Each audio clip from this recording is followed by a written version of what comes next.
Salamu za ushindi tena katika jina la Bwana na Mwokozi wetu Yesu Kristo. Mpenzi mwanafunzi wa Yesu, disciple of Christ, ni siku nyingine tena, siku ya 13 ya mwezi huu wa 12.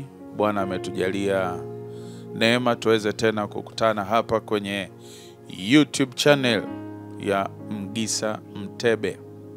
Mimi naitwa Mwalimu Mgisa Mtebe, mwalimu wa neno la Mungu, kukuletea mfululizo huu wa mambo muhimu ya kuombea katika kipindi cha mwisho cha msimu au kipindi cha mwisho cha majira. Ningeweza pia kusema mambo muhimu ya kuombea katika msimu wa mwisho katika mwezi huu wa 12.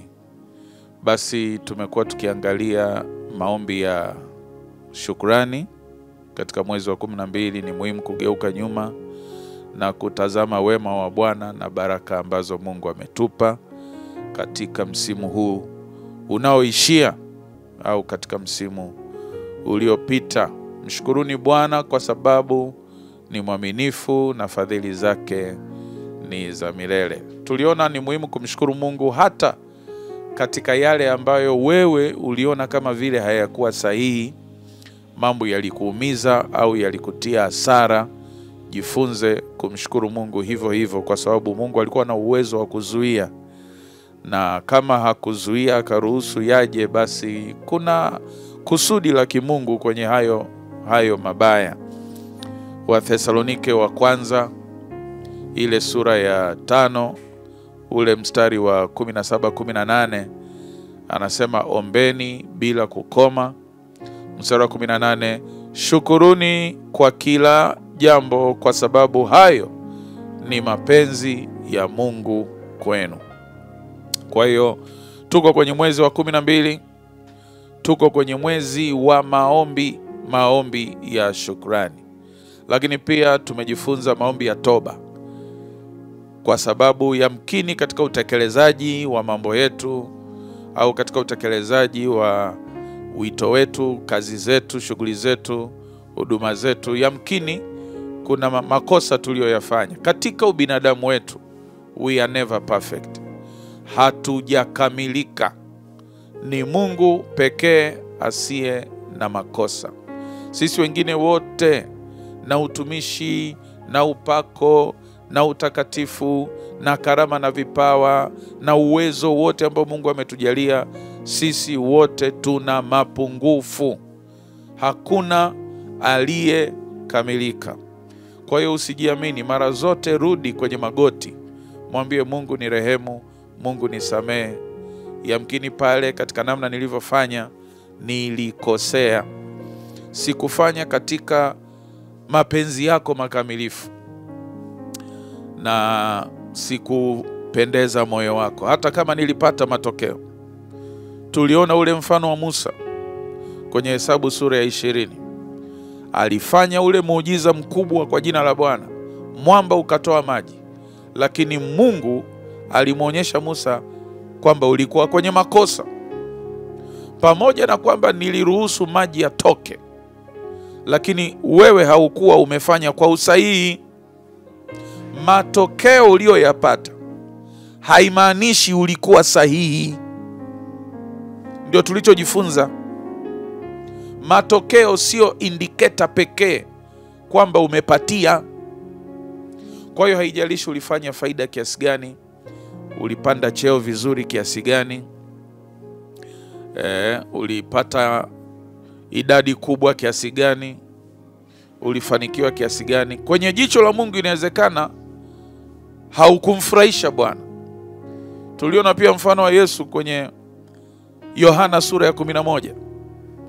Angeweza kwenda kumponya Lazaro, lakini mapenzi ya Mungu yalikuwa si kumponya Lazaro, yalikuwa kumfufua Lazaro.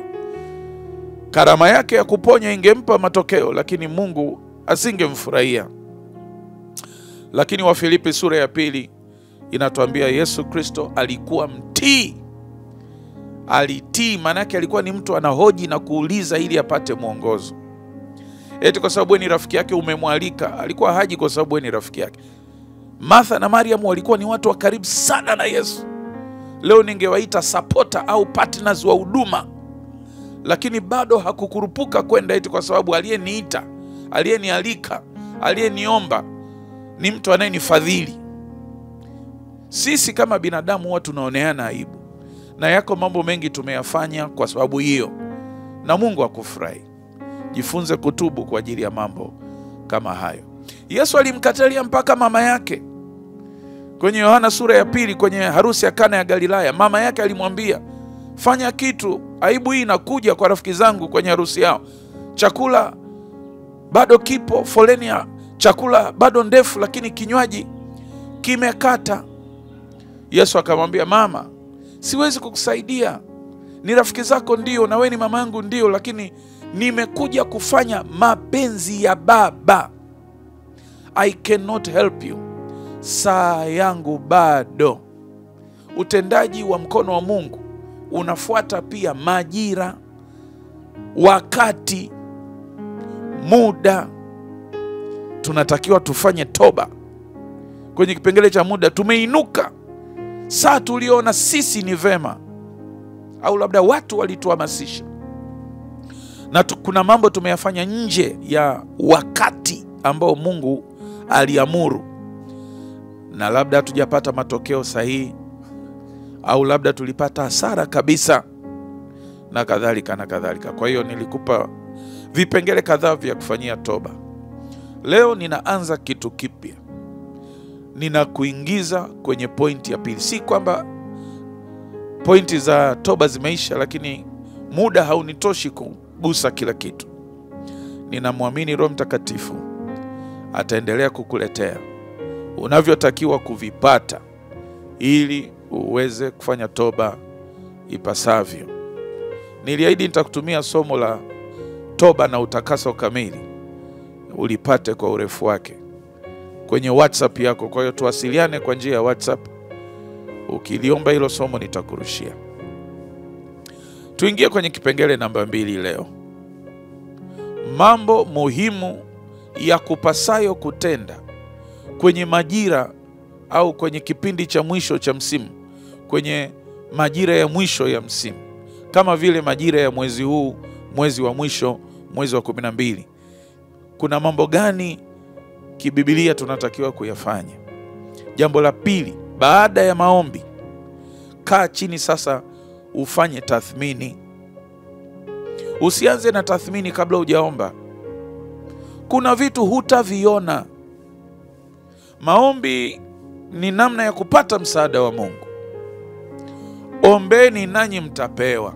Mathayo 7 mstari wa 7 na kuendelea. Ombeni nanyi mtapewa. Kila aombaye hupokea. Kwa hiyo kinyume chake, usipoomba unaweza usipokee. Kwa hiyo hatukuanza na pointi ya kwanza ya tathmini. Macho yako yasingeona vyote. Pointi ya kwanza tumeanza na maombi. Na neema ya Mungu itakusaidia sasa kufanya tathmini ipasavyo. Kwa sababu sasa tunafanya pamoja na Bwana. Tunafanya pamoja na msaada wa Roho Mtakatifu. Tathmini ni kanuni nyingine ya muhimu sana kwa ajili ya maendeleo na mafanikio. Mungu mwenyewe anatufundisha kwamba hata yeye huwa ni mtu wa tathmini. Kwa mfano, Mwanzo sura ya 1 kwenye uumbaji. Mwanzo sura ya 1. Nikusomee Mwanzo sura ya 1 kwenye uumbaji pale. Ule mstari wa mwisho kabisa, mstari wa 31.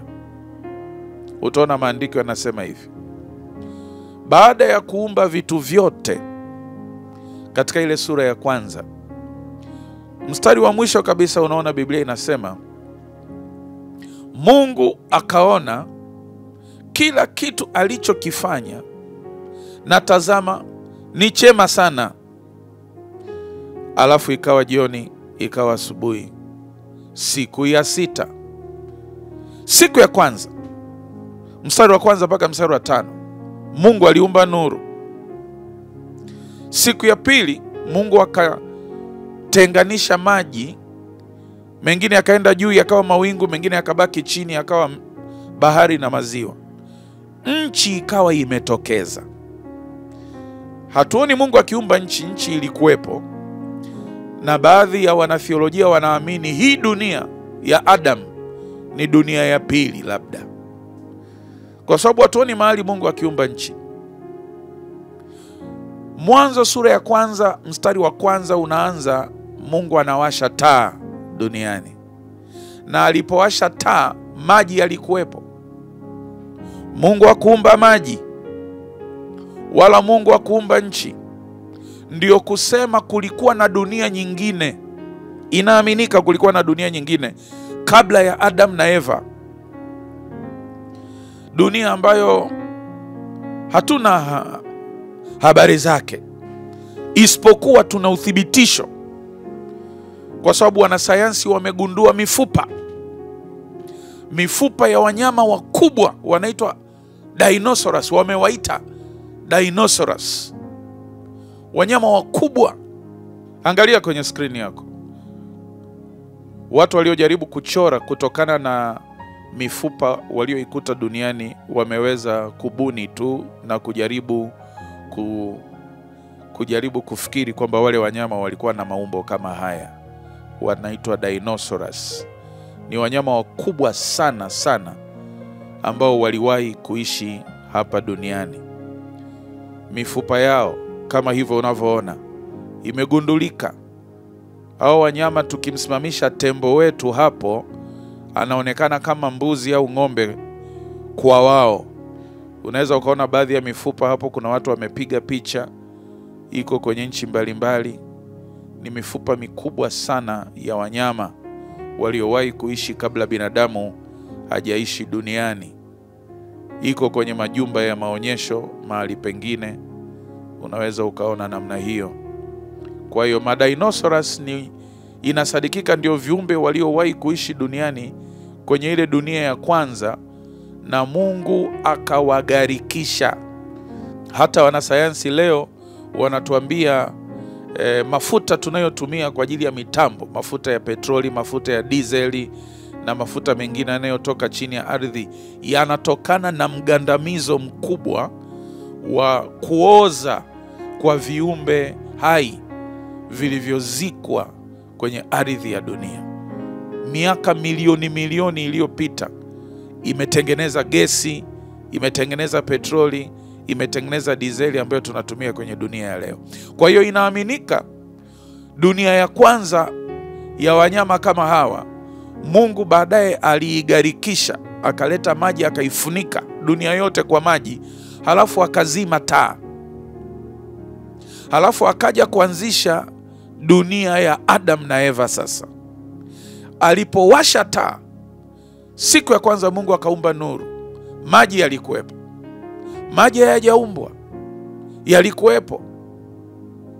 Maji hayajaumbwa kwenye dunia ya Adam, yalisha kuwepo. Mungu aliyaumba ndio, lakini kwenye dunia ya kabla, wakati dunia ya Adam inaanza, Adam na Eva, Mungu aliposema tu iwepo nuru, kwenye Mwanzo sura ya 1 mstari wa 1 hadi wa 5, iwepo nuru, dunia ilikuwa ina maji tayari. Ardhi ilikuwepo imefunikwa na maji. Kwa tunasema siku ya kwanza Mungu aliumba nuru, lakini kusema kweli ni siku ya kwanza ya dunia ya Adam. Kitu cha kwanza kuumbwa ni nuru, lakini maji yalikuwepo na ardhi ilikuwepo. Kwa hiyo siku ya pili tunaposema Mungu aliumba nchi, actually alisababisha tu nchi kuwepo, lakini nchi ilikuwepo. Mungu alipotenganisha maji yakaenda juu na mengine yakabaki chini, ndio nchi ikatokeza. Hiyo ni siku ya pili tunasema Mungu aliumba nchi. Halafu siku ya tatu Biblia inasema Mungu akachipusha mimea mbalimbali ya aina mbalimbali kwenye uso wa nchi. Halafu siku ya 4 mstari wa 14 mpaka mstari wa 19 Mungu akaumba mianga, akaumba jua, akaumba mwezi, akaumba na nyota ili zilete mwanga duniani. Siku ya 5 Mungu akaumba samaki, Mungu akaumba ndege. Siku ya 6 Mungu akaumba wanyama. Mungu akaumba binadamu. Halafu ndio mstari wa 31 sasa unasema, na Mungu akatazama vyote alivyovifanya, akaona ni vema. Akajisaishia, akajipa matokeo kwamba perfect, viko sawa. Na Biblia inasema ikawa jioni, alafu ikawa asubuhi, ikawa siku ya 6, na siku ya 7 akapumzika. Mungu alifanya tathmini ya kazi yake. Hiyo ni moja ya kanuni tunajifunza itakayotusaidia tuweze kuishi maisha ya ushindi duniani na kufanikiwa kulitimiza kusudi la Mungu. Lazima uwe na kipindi cha kugeuka. Angalia mwezi wa kwanza, angalia mwezi wa pili, angalia mwezi wa 3, angalia mwezi wa 4, wa 5, wa 6, angalia mwezi wa 7, wa 8, wa 9, angalia mwezi wa 10, 11. Kwenye utendaji wako na zile ratiba na ile mipango,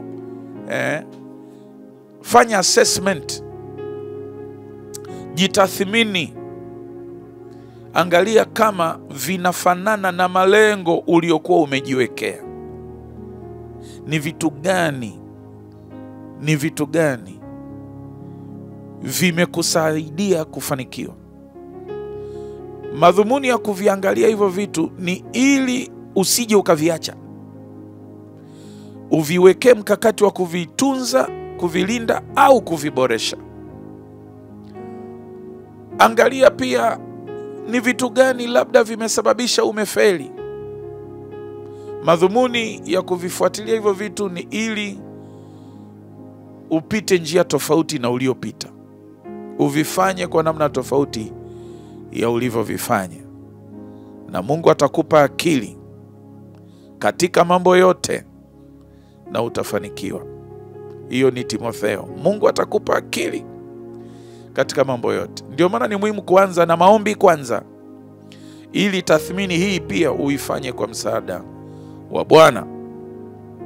Mfano mwingine mzuri katika maandiko matakatifu kuhusu nidhamu ya kufanya tathmini ni ile habari ya Yakobo alipoenda kuajiriwa kwa mjomba Labani. Huyu ni mwana wa agano pia, agano ambalo Mungu alimpa Ibrahimu na kumwahidi atafanikiwa sana. Na Ibrahimu alifanikiwa. Mtoto wa Ibrahimu anaitwa Isaka, naye alifanikiwa. Wakati mwingine tutajifunza kuhusu Ibrahimu na mambo yaliyomwezesha kufanikiwa, na Isaka na mambo yaliyomwezesha kufanikiwa. Alafu kuna Yakobo, mtoto wa Isaka, mtoto wa Ibrahimu, naye alifanikiwa sana katika utendaji wake. Ni mambo gani yalimsaidia Yakobo akafanikiwa? Moja wapo utaona alikuwa mtu wa tathmini. Kwenye ile sura ya 30, wakati Yakobo anaondoka kwa mjomba Labani, au anataka kuondoka kwenye biashara au kampuni walikuwa wanafanya na mjomba wake mjomba Labani. Mwanzo sura ya 30 kuanzia mstari wa 25 mpaka mstari wa 43, unaona Biblia inasema, ikawa Raheli alipomzaa Yusufu, Yakobo akaomba ruksa kwa Labani ili kuondoka. Labani akamwambia, ikiwa nimepata kibali machoni pako, tafadhali ukae. Nimegundua Bwana amenibariki kwa sababu yako. Alafu bosi akaongeza kusema, taja ujira wako nami nitakulipa. Sasa angalia Yakobo alivyomjibu bosi wake. Mstari wa 29, unajua jinsi ambavyo nimekutumikia na jinsi ambavyo wanyama wako wamelishwa vizuri chini ya uangalizi wangu. Tusome wote. Kidogo ulichokuwa nacho kabla sijaja kimeongezeka, naye Bwana amekubariki popote nilipokuwa.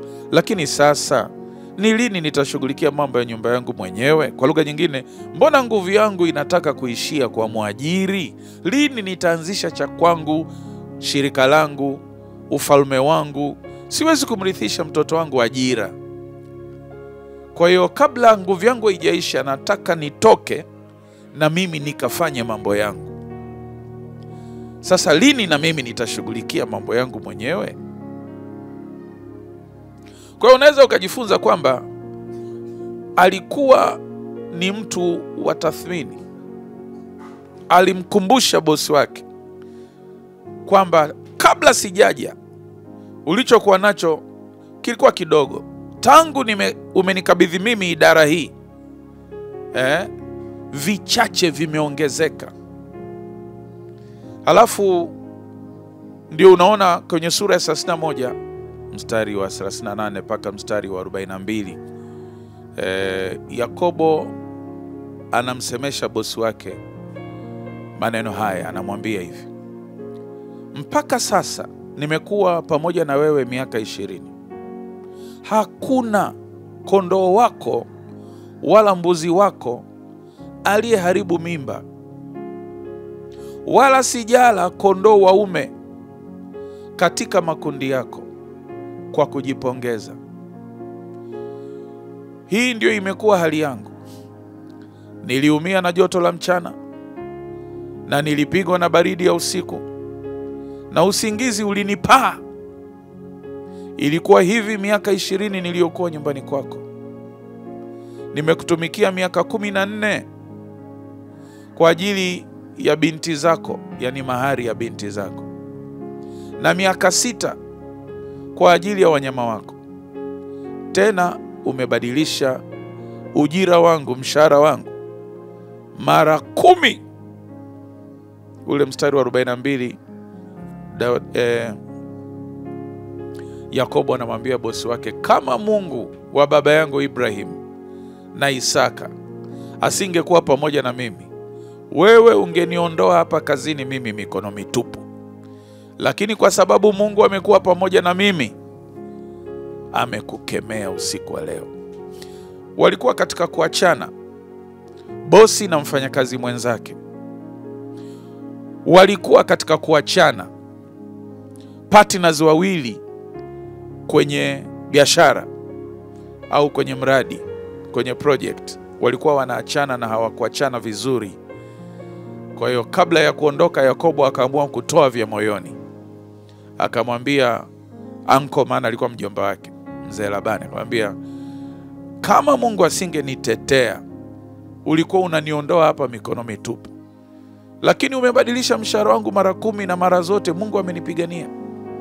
Uliposema mwenye madoa atakuwa wa kwangu, ndama wakaanza kuzaliwa wenye madoa. Uliposema weusi watakuwa wa kwangu, ndama wakaanza kuzaliwa weusi. Uliposema weupe watakuwa wa kwangu, ndama wakaanza kuzaliwa weupe. Mara 10 umefanya hivyo, na mara zote Mungu amenitetea. Kwa sababu mimi ni mwana wa agano. Huwezi kushindana na mtu anayefanya kazi na Mungu. Ndiyo faida ya kumtegemea Mungu kwenye mambo yetu na kumshirikisha Mungu kwenye mambo yetu. Biblia inasema, Warumi sura ya 8 mstari wa 28, nasi twajua ya kuwa katika mambo yote Mungu hufanya kazi pamoja na wale wampendao katika kuwapatia mema. Mungu hufanya kazi na watu, na anataka afanye kazi na wewe. Yamkini umefeli, umeshindwa, umekosa, umepatwa. Try Jesus. Jaribu kufanya kazi na Yesu. Yamkini mwezi huu wa 12 ukigeuka nyuma kwenye tathmini yako, unaona ulivyopata hasara, unaona ulivyoharibu kazi, unaona ulivyopoteza fursa. Nataka nikwambie, jipange kwa upya tu. Our God is a God of second chances. Mungu wetu ni Mungu wa nafasi ya pili. Ni Mungu wa nafasi ya pili. Kwa hiyo ukirudi kwake, anakusaidia. Anaahidi kwenye Zaburi 32 mstari wa 8, nitakufundisha, nitakuonyesha njia, na jicho langu litakutazama. Ameahidi. Na kwenye Isaya 48:17, mimi ni Bwana nikufundishaye ili upate faida. Yakobo alikuwa very successful, alifanikiwa sana sana kwenye ajira yake, maana alikuwa ameajiriwa kwa mjomba Labani, lakini akauziwa hisa, akawa partner wa hiyo kampuni au shirika. Pamoja na kwamba hawakuachana vizuri pale mwishoni, lakini Yakobo aliondoka pale ametajirika kuliko bosi wake, kwa sababu Bwana alikuwa pamoja naye. Na ziko kanuni nyingi hapa tu kwenye historia ya Yakobo. Naweza nikakufundisha kanuni 12 zilizomwezesha kuwa successful, zilizomwezesha kufanikiwa. Nitakufundisha katika vipindi vingine. Nafikiri tutakapokuwa tunaanza mwezi wa kwanza nitakufundisha. Sawa? Ambacho tunataka tujifunze hapa ni namna ambavyo alikuwa mtu wa tathmini.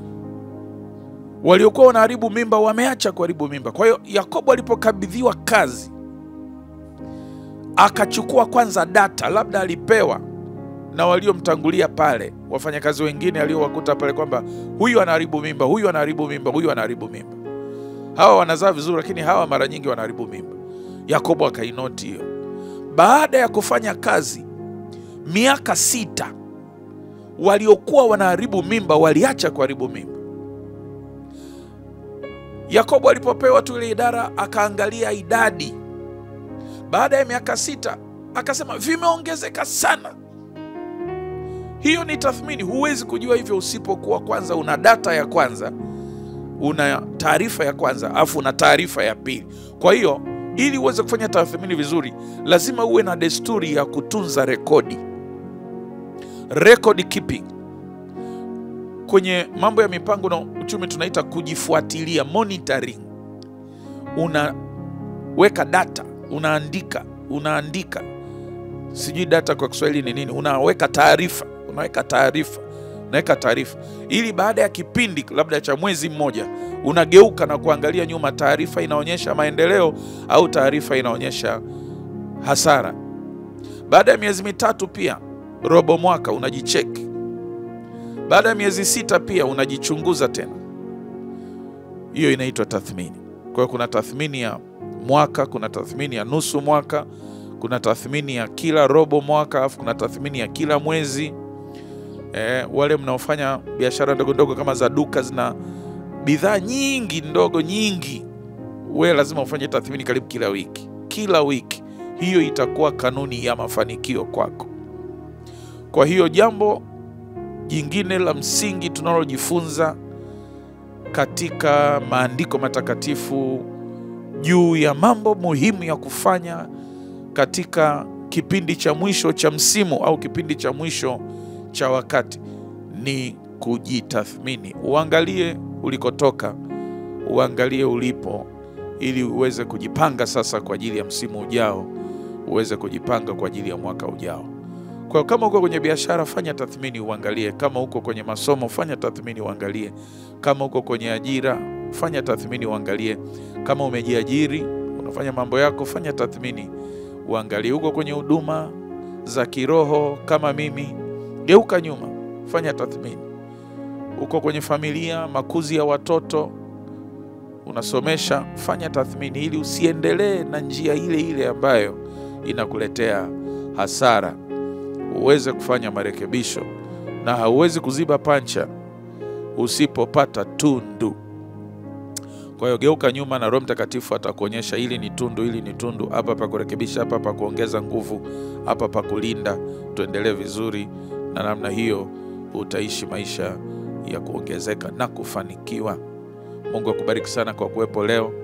Tutaendelea tena katika pointi zingine kesho. Usikose, mwalike na mwingine, mwambie kwenye channel hii kuna mambo mazuri. Copy hii link kwenye channel hii, sambaza kwa ndugu jamaa na marafiki, na wewe utakuwa umemtumikia Mungu pamoja na mimi, na utapata thawabu kwa Bwana.